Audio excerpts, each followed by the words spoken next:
César siendo gobernador de Judea Poncio Pilato, y Herodes tetrarca de Galilea, y su hermano Felipe tetrarca de Iturea,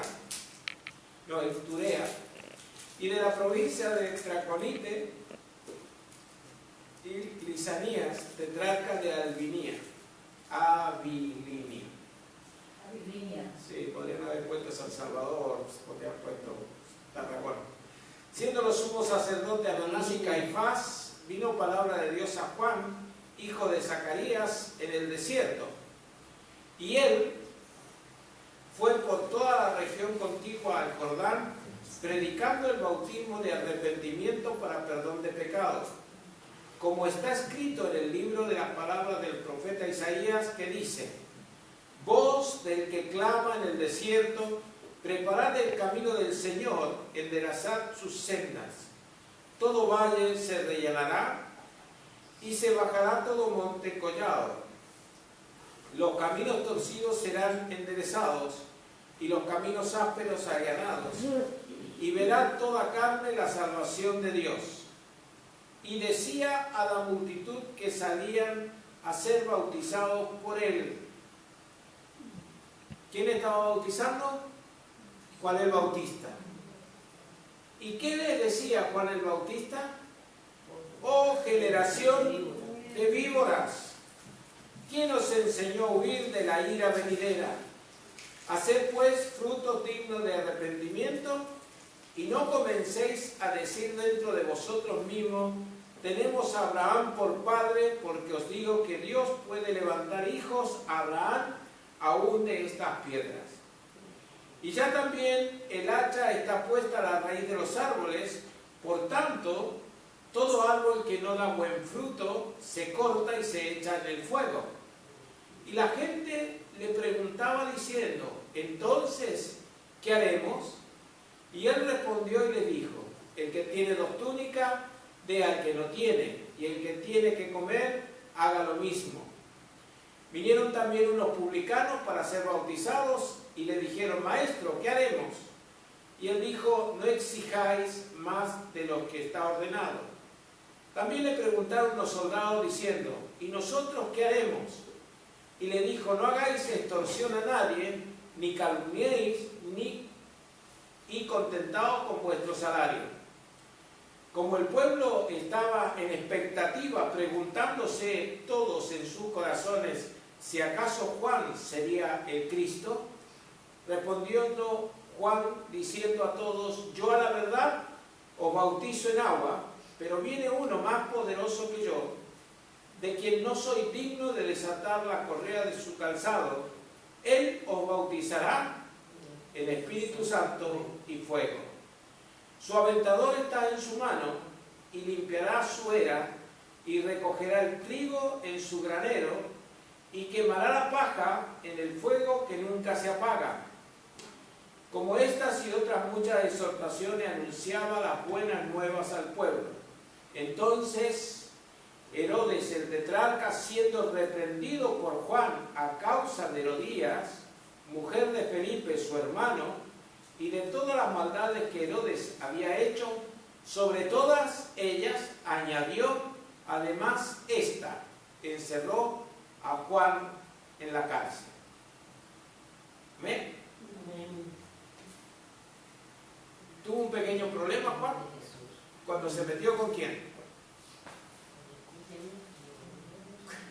Con los gobernadores. Cuando le dijo algo a uno que no le gustaba que le dijeran. Al mismo rey le dijo: ¿por qué por la mujer del otro? No le había quitado la mujer a su hermano. Ahora, ¿qué es lo primero que dice Juan? A la gente le estaba bautizando para perdón de pecados, y le dice: generación de víboras. O sea, estábamos hablando recién del carácter, ¿no? Estábamos hablando de que la canción que decía: hazme el carácter como el tuyo. Hazme el carácter como el tuyo, Señor. Por eso decía: a ver, ¿cuál es el carácter del Señor? Y ahora vemos cuál es el carácter de Juan. Juan era el que vino antes de Jesús a preparar el camino de la venida de Cristo. Luego vamos a seguir leyendo. vamos a ver qué pasó cuando vino Jesús al bautismo. Pero Juan estaba preparando el camino del Señor, pero estaba enfrentando a la gente ¿con qué? Con el pecado. La gente, o nosotros mismos, tenemos que ser enfrentados con nuestra vana manera de vivir. El pecado está en nosotros, ¿o no? Sí. El que diga que no es pecador es un mentiroso, dice la Biblia.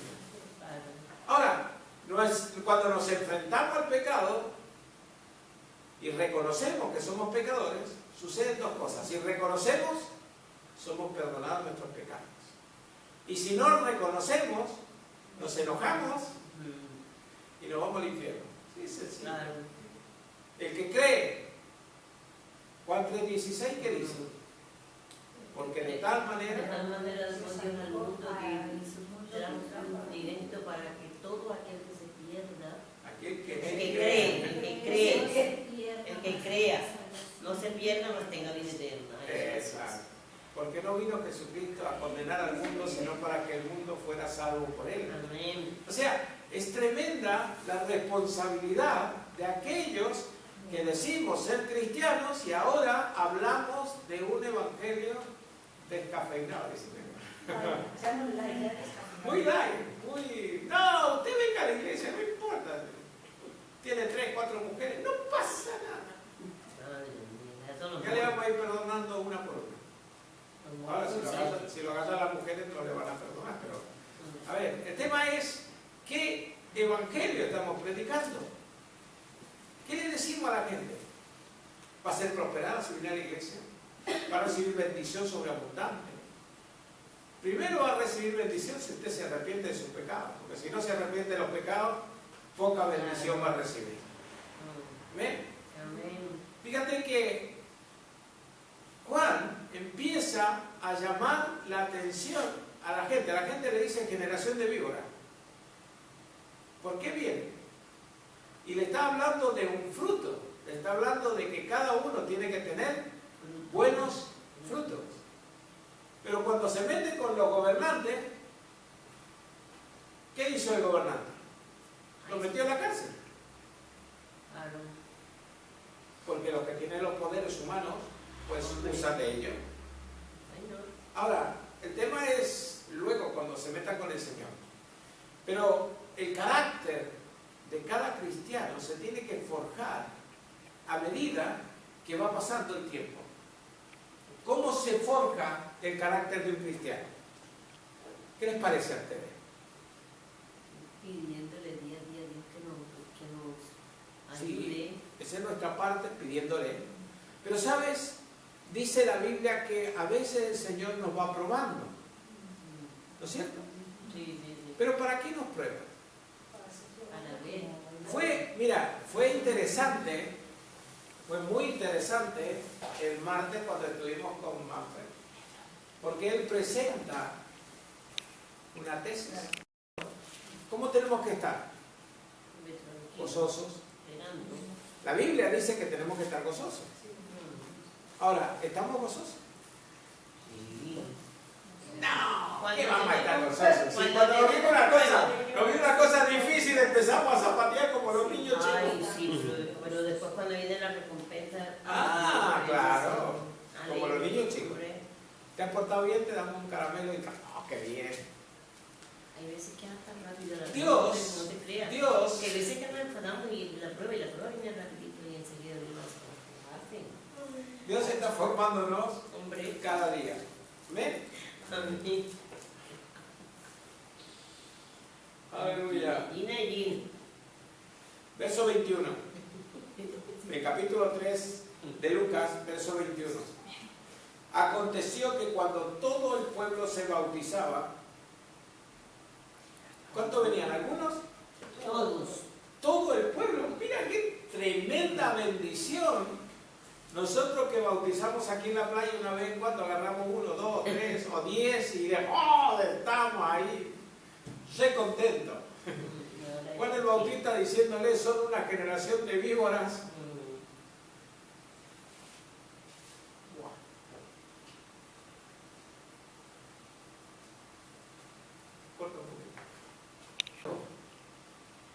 y descendió el Espíritu Santo sobre él en forma corporal como paloma.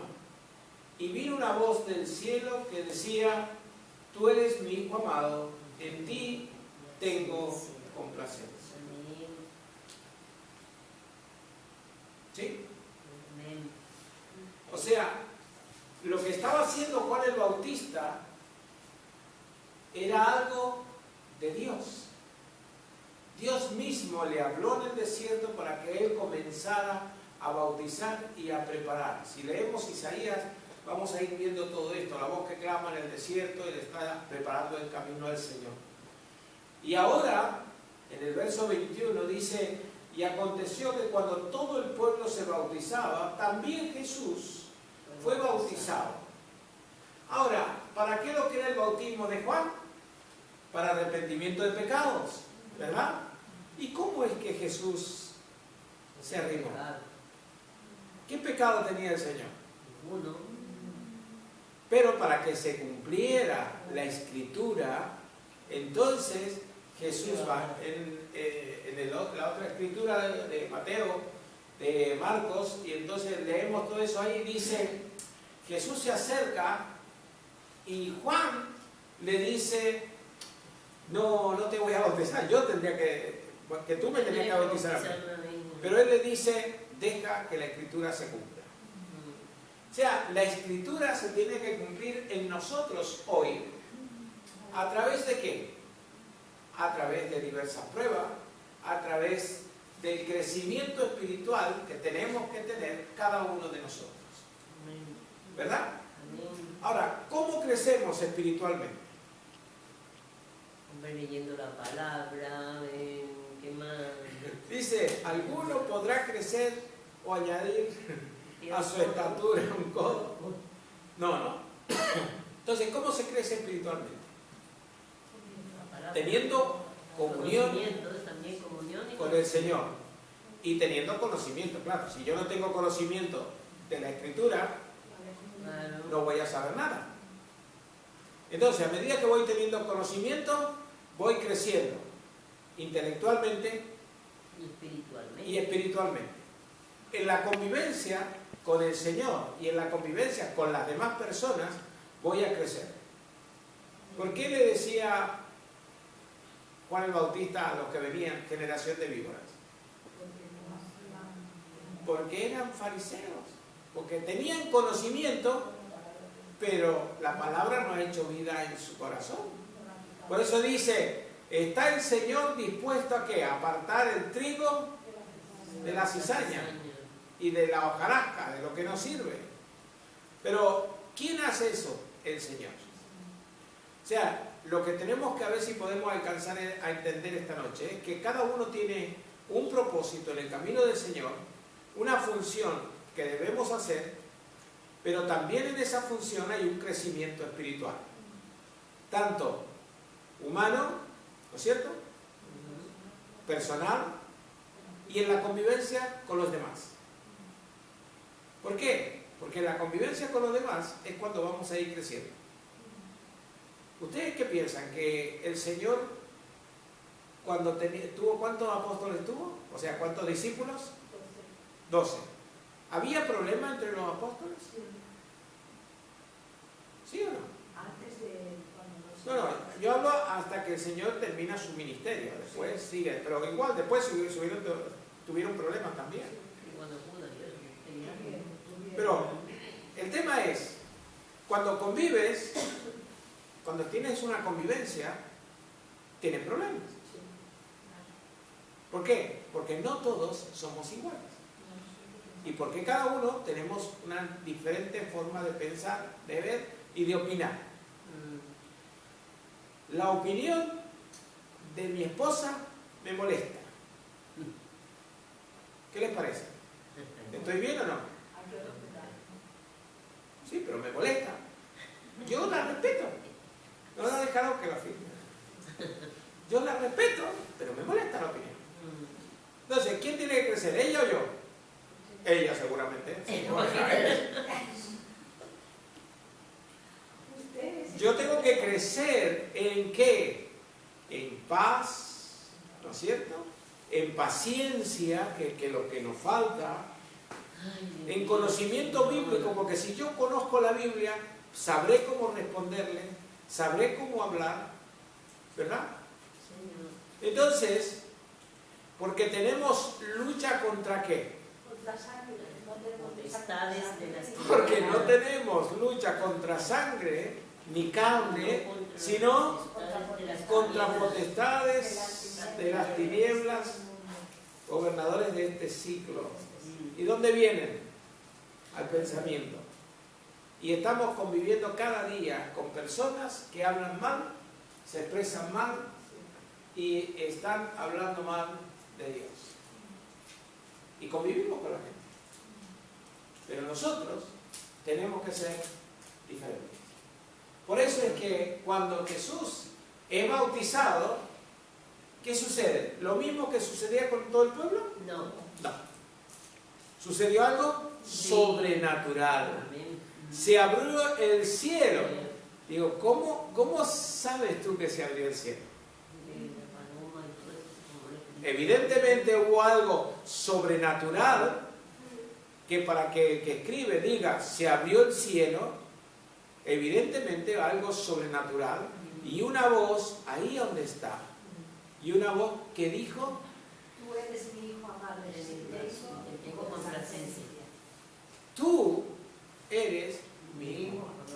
En el monte de la transfiguración sucede algo sobrenatural también, y ahí otra vez la voz que dice: este es mi hijo, a él oí. Fíjate, las cosas sobrenaturales son aquellas que nos van a ayudar en el crecimiento de nuestra vida. Amén. Lo vamos a dejar ahí.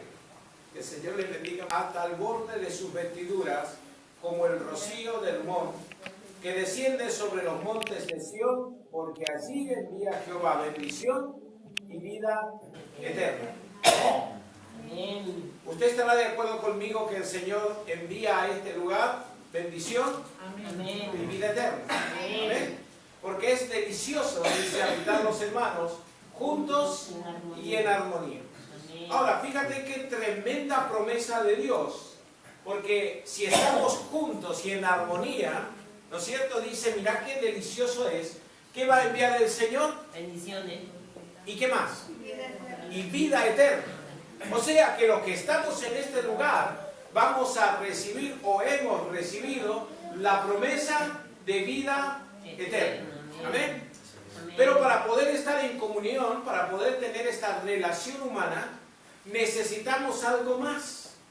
Necesitamos algo que tenían los apóstoles, que tenían los discípulos. ¿Qué necesitamos? Estar juntos. Un Pentecostés. ¿Cómo estaban? Vamos a ir a Hechos capítulo 2, verso 1. Dice: y llegó el día de Pentecostés y estaban todos unánimes, juntos. ¿Qué necesitamos? Estar juntos. Estar juntos y unánimes, ¿verdad? ¿Por qué? Esta predicación va a ir en torno a lo que es el cuerpo de Jesucristo, que luego nos vamos a ir a Corintios. El Corintios 12 habla del cuerpo. Pero necesitamos estar juntos. Ahora, ¿es difícil estar juntos? No. Que sí, ¿cómo que no? Es difícil estar juntos. Es una situación muy difícil a veces. Puede estar juntos pero no unidos. Ahí, pero unánimes. Unánimes, ¿en qué aspecto? Uno dice, bueno, unánimes en Cristo. Si estamos unánimes en Cristo, ¿no es cierto? Tendríamos que tener una forma de vida y estar preparados para recibir bendiciones. ¿Cómo estaban en Pentecostés? Cuando llegó el día de Pentecostés estaban todos unánimes y juntos, y de repente vino del cielo un estruendo como de un viento recio y que soplaba, el cual llenó toda la casa donde estaban sentados, y se le aparecieron lenguas repartidas como de fuego, asentándose sobre cada uno de ellos, y fueron todos llenos del Espíritu Santo y comenzaron a hablar en otras lenguas según el Espíritu les daba que hablase. O sea, necesitamos estar juntos, primero. Ahora, la convocatoria de Dios, la convocatoria de Jesucristo fue a 500. Porque cuando Él es levantado a los cielos, ¿cuánto había? 500. Y les dice que esperen.